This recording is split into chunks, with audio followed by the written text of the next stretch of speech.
Hello students, this is DPC, Faculty of Zoology. In today's class, we will discuss about the ECG. आज हम बात करेंगे ECG के बारे में.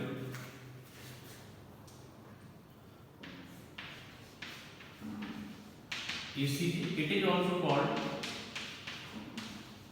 EKG. It is electrocardiogram. अब देखिए जो इलेक्ट्रोकार्डियोग्राम होता है, this is the graphical representation of the electrical activity of the cardiac muscles. जो हमारे कार्डियक मसल्स होते हैं उनका जो इलेक्ट्रिकल एक्टिविटी है उसको हम ग्राफ के थ्रू देख सकते हैं. And this graph is called electrocardiogram. और जिस मशीन से वो किया जाएगा, वो ग्राफ निकाला जाएगा, दिस इज कॉल्ड इलेक्ट्रोकार्डियोग्राफ. निकालने का जो टेक्निक या जो प्रोसेस होगा, this is the electrocardiography. Clear? तो what is the electrocardiography? Electrocardiography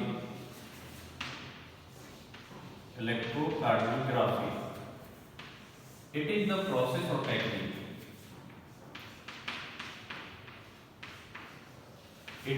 process or technique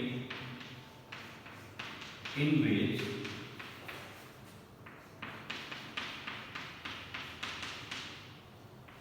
electrical activity of cardiac muscles, okay, can be obtained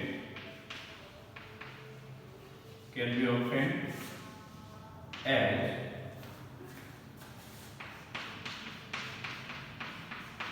electrocardiogram.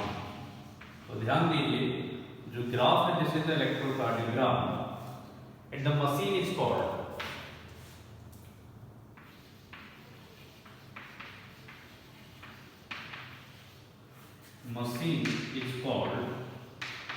जिस मशीन से ऑब्टेन किया जाएगा, this is called electrocardiograph.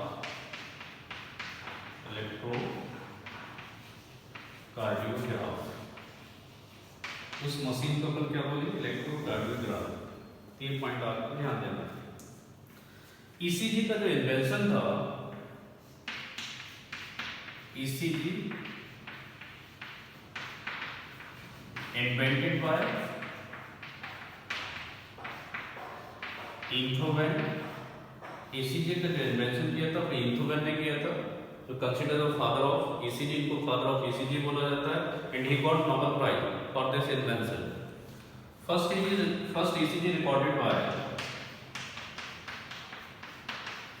ECG recorded by Waller. पहला जो ECG record किया गया था वो वेलर ने रिकॉर्ड किया था. ये पॉइंट आपको ध्यान देना है. अब देखिए जो ECG होता है उसमें 3 लीड भी होते हैं, 5 भी हो सकते हैं, 12 भी हो सकते हैं. अपने एनसीईआरटी में जो मेंशन किया गया वो 3 electrical lead that means the electrode. Okay, 3 electrode जो होते हैं उसमें 2 ईच रिस्ट में फिट कर दिए जाते हैं. एक जो होगा वो हमारे लेफ्ट एंकल में फिट कर दिया जाएगा. ठीक है. उसके बाद हमको कुछ वेव्स दिखाई आएंगे. तो an ECG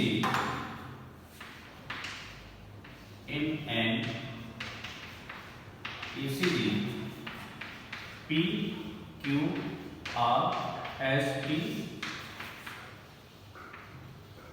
waves are present. ठीक है. अब देखिए उसमें जो अपन ग्राफ निकालते हैं उसके कुछ मेजरमेंट हैं. कुछ लार्ज बॉक्स भी होते हैं,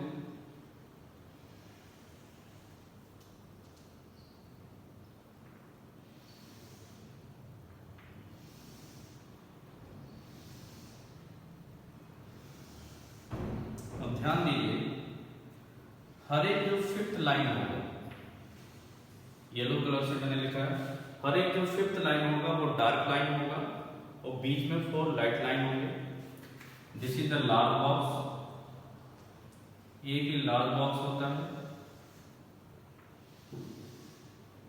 क्लियर।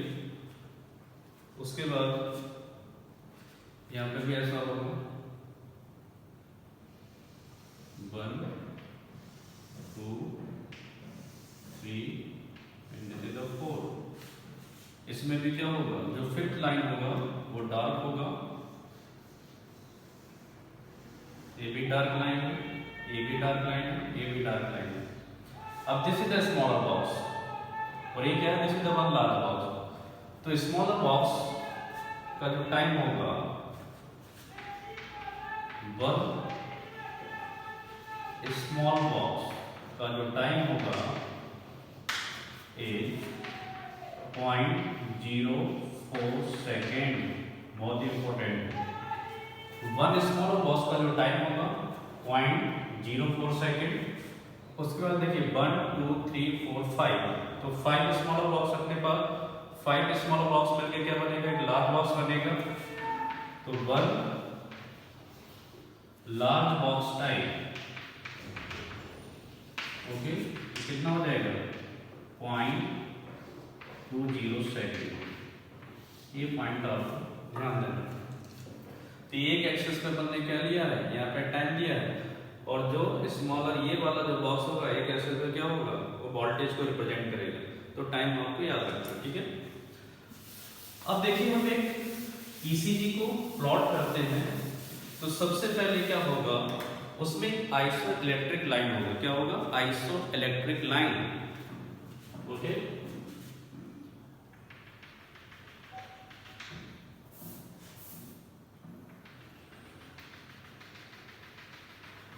तो this is the iso electric line.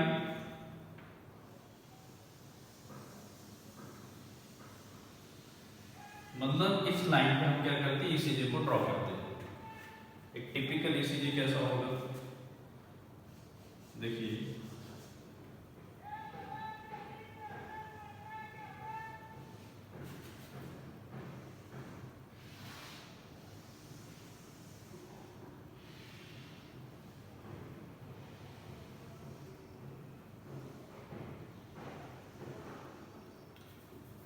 This is the bulb ECG,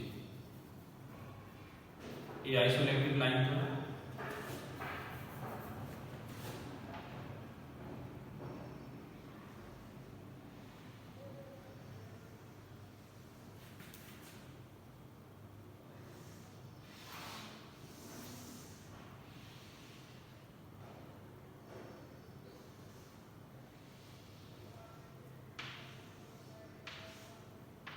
तो हमने 2 ईसीजी यहाँ पर बना दिए हैं।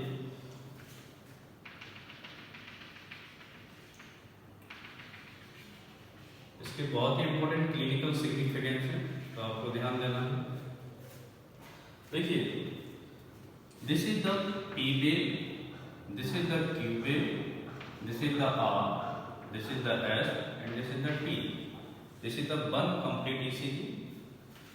Again this is the P Q R S and T. ये दूसरा ईसीजी मैंने बना दिया। यहाँ पे एक और वेव बनेगा जो कि इतना इंपॉर्टेंट नहीं है, बट आपको याद रखना है। This is the you wave,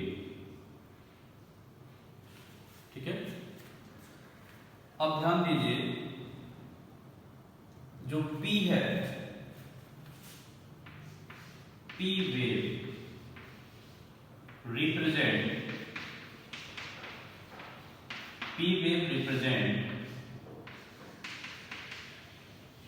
atrial depolarisation. P wave क्या रिप्रेजेंट करेगा, एट्रियल डीपोलराइजेशन को रिप्रेजेंट करेगा। तो ध्यान दीजिए, डीपोलराइजेशन का मतलब होगा जो अपने हार्ट के जो मसल्स है उनका जो मेम्ब्रेन होगा वो डीपोलराइज होगा। मतलब डीपोलराइज एक टाइप का इलेक्ट्रिकल फिनोमिना है। उसके बाद क्या होगा, सिस्टोल होगा, किसका, एट्रिया का सिस्टोल होगा। तो मतलब हम कह सकते हैं P wave represent the atrial systole. Clear, यहां पर लिख देता हूं, एट्रियल सिस्टोल को रिप्रेजेंट किया है। दिस इज द कॉन्ट्रैक्शन ठीक है। उसके बाद ये वाला जो क्यू आर और एस, क्यू आर और एस रिप्रेजेंट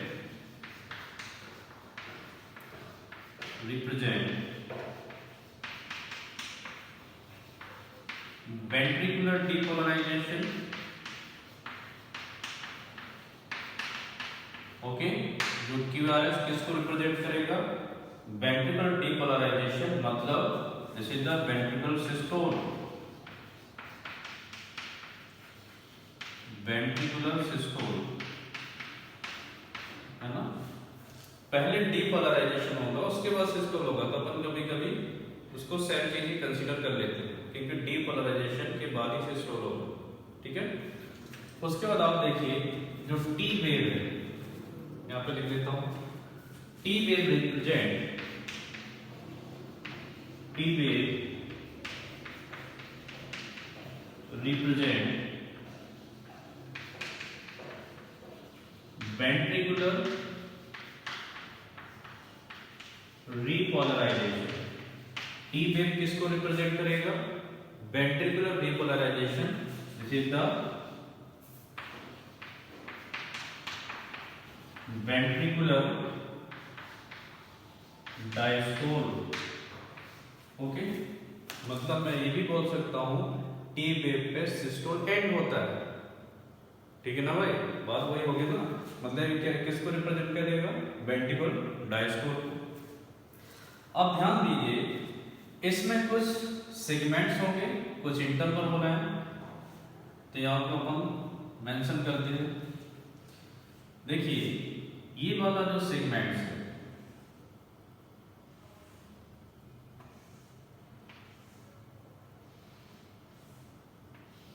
एक ये हो गया है, एक ये हो गया है,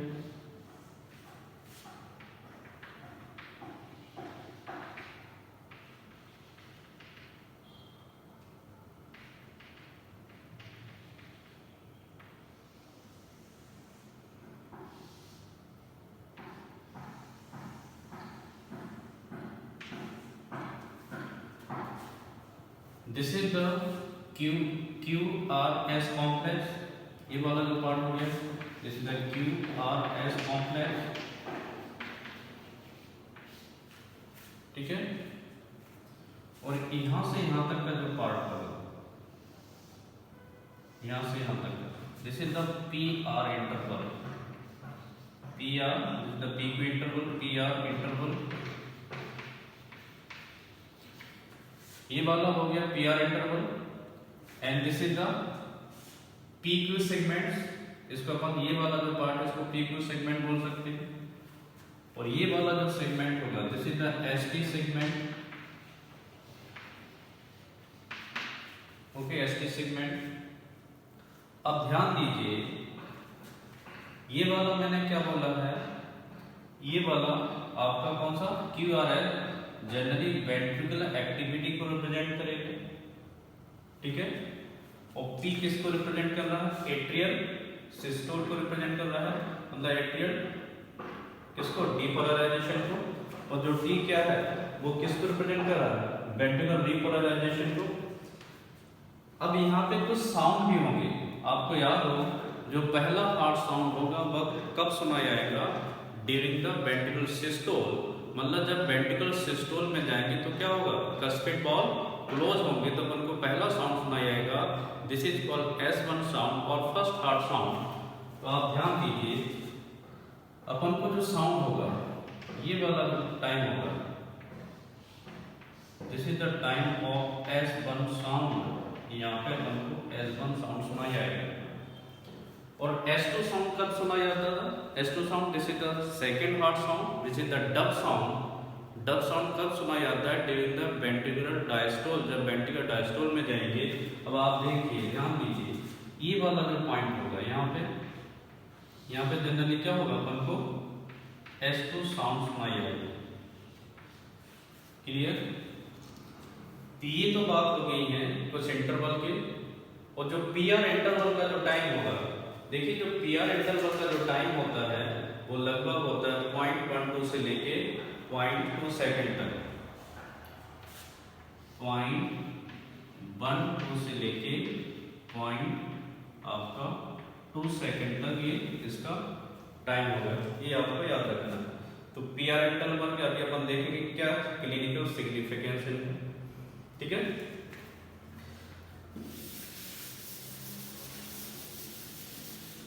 इसको बना के आगे रखता हूँ, इसमें अपन इसके क्लिनिकल सिग्निफिकेंस देंगे।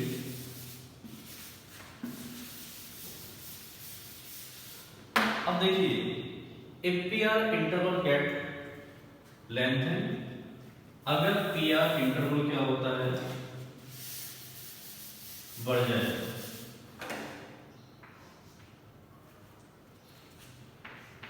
PR इंटरवल इंक्रीज, अगर PR इंटरवल इंक्रीज हो जाए, मतलब ये वाला जो इंटरवल था अगर बढ़ जाए, then it is the indication of the heart block. ये किसका इंडिकेशन है, हार्ट ब्लॉक का indication of heart block. What is the heart block? It is the disorder of conducting system of the heart. Heart के जो conducting system है, this is the SA node, AV node, अगर उसमें किसी भी type का blockage हो जाता है, मतलब जो इंपल्स वो डिले हो रहा है, this is the heart block. तो अगर PR इंटरवल गेट लेंथ है अगर बढ़ रहा है तो किसको इंडिकेट करता है, this is the heart block. फिर यहाँ पे कुछ ST सेगमेंट्स के बारे में ध्यान दीजिए। ST segments get elevated. अगर ST सेगमेंट क्या होता है, एलिवेट हो जाए, मतलब ये वाला जो पार्ट होता है, this is the ST segment, ये क्या ऊपर की तरफ एलिवेट हो जाए, okay, then it is the indication of MI, myocardial infarction, this is the heart attack, okay. ST segment get elevated, indication of myocardial infarction, okay, this is the MI और heart attack. फिर अगर जो ST segment होगा वो depress हो जाए तो क्या होगा, ST सेगमेंट गेट डिप्रेस, नीचे की तरफ हो जाए, then it is the indication of cardiac ischemia. Cardiac ischemia मतलब यहाँ पे जो क्या होगा, ब्लड फ्लो उतना नहीं होगा, ब्लड फ्लो रिड्यूस होगा। ब्लड फ्लो रिड्यूस होगा तो क्या होगा, ऑक्सीजन का डिफिशियंसी होगा, ऑक्सीजन यहाँ पे कम जाएगा, दिस इज द इस्कीमिया, मतलब हाइपोक्सिया का कंडीशन डेवलप होगा। और CAD का भी indication, it is also the indication of CAD, coronary artery disease, ठीक है। अब ध्यान दीजिए, जो टी वेव होता है जनरली क्या होता है, ओल्ड एज में फ्लैटेंड होता है, T wave get flattened, T wave get flattened in old age. तो ये चीज आपको ध्यान रखना है। अब यहाँ पे आप देखिए, this is the isolated line, isolated line के ऊपर जो वेव्स हैं, this is the positive waves, और जो नीचे की तरफ है, this is the negative wave. तो अगर मैं यहाँ पे बात करता हूँ पॉजिटिव वेव कौन कौन से हैं, P, R एंड T, और नेगेटिव वेव कौन कौन से, Q एंड S। यहाँ पे लिख देता हूँ, positive wave R, positive wave R, P, R and T, और नेगेटिव वेव कौन कौन से, Q and L are the negative wave. तो आपको दिस इज द ECG, इस पे आपको ध्यान देना, क्लियर।